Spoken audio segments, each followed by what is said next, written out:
Welcome back to another episode of the Daily Vedantic, and today's episode is on effortless living. That is what this philosophy is all about. That's what this daily practice is all about, is getting to a place where that effort up front takes you to effortless living. And I don't even mean that in a profound sense where you get to a point of enlightenment and there is no effort. I actually also mean this in the relative sense, that each day, almost like studying the manual for living, which is what Vedanta is often called, a manual for life, studying this manual of just how the universe works. It's the difference between, getting a cool new oven and not knowing the dials and just being like, let me try this, let me try this, let me try this, and never knowing the full capability of that new appliance because you never read the manual. I notoriously would never read the manual. And it took until my 20s on a stretcher in the ER with a heart condition from overstress of running my last company, or really a few companies ago. And before I had a wake-up call of everything I'm doing is pushing the pedal, and yet the car is going in reverse. Everything I'm doing is having the opposite intended result. And that disorientation, if you feel like you need to just figure it all out yourself and stay on that wheel of suffering, as it's called, until you're like, okay, I'm done with this wheel, go for it. Knock yourself out. That's in many ways what I needed to do till I got to the point where I was like, I need some guidance. And out of all of the different traditions, this one has been the most straightforward and plain English and the simplest, but most importantly, it just works. There's that phrase, in physics, you have laws and everything else is just recommendations. You can bend a speeding law, but within physics, you ignore gravity. It's going to do its thing whether you feel like abiding by it or not. That phrase is relevant here because I feel like the dharma, the teaching, the truth that dharma is in Sanskrit, you could fill 2 pages with what it translates to. It means all of these things, the truth, the law, nature, the teaching. And it's beautiful that it's all of those things because growing up in America, I thought that those are all separate things.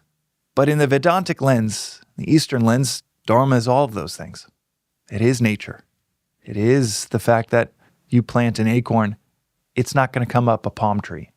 It will only come up as an oak tree. Similarly, all of the other principles within Vedanta, like one we discussed recently of love being defined as seeing no otherness in the world. You can try to define it in your own way. You can try to say, no, it's preferential treatment of these people that I have decided to treat differently than other people, and that's love. That's what love is. It's a feeling that I have towards these 3 people, these 6 people, this one person, and that's what love is. It's a feeling. You can try to define it that way, but the universe is going to have its way with you. Nature is going to have its way with you. You can wish for that acorn all you want to become a palm tree. You can even pretend that it is a palm tree. You can ignore the natural, the universal laws around us all you want. But like gravity, ultimately, it's going to have its way with you. And that's what this philosophy is. It's a manual for living. The first episode, I go through the whole philosophy in about 15 minutes. So you can listen to the whole thing in the first episode.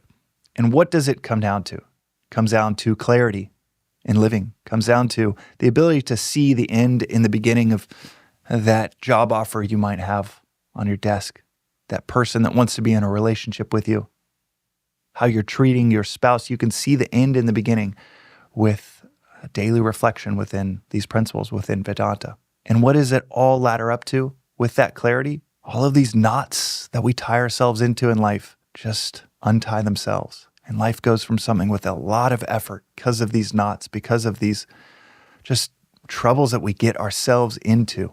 And they untie themselves and it becomes so simple. It becomes so clear what to do in this scenario or that situation. And like the surfer that paddles and paddles and paddles in the beginning, pops up and then lets the wave do all of the work for 300 yards, just gliding. It feels like flying. And you're doing none of the work. You're riding, quite literally, you're riding the waves of the universe. That's what this philosophy is like. There's effort up front which is fun in its own right because you get to test it out, kick the tires, see if it actually makes sense. And before you know it, it's effortless and you're just gliding, cruising further and faster than you thought was possible because you finally start to understand how it all works. That is Vedanta. And this is the Daily Vedantic. We'll see you next time. Thanks for listening to the Daily Vedantic. This reflection is part of a free repeating 2-year course in Advaita Vedanta. Rooted in the timeless wisdom of the Upanishads, arguably the oldest philosophical texts on earth, you can begin with episode 1, which gives the 15-minute overview of the whole philosophy of Vedanta, or you can join the journey with any episode at any point. But the critical aspect of this course, of understanding and mastering anything, is to study and reflect, even for 10 to 15 minutes on the timeless each day, preferably at the start of your day.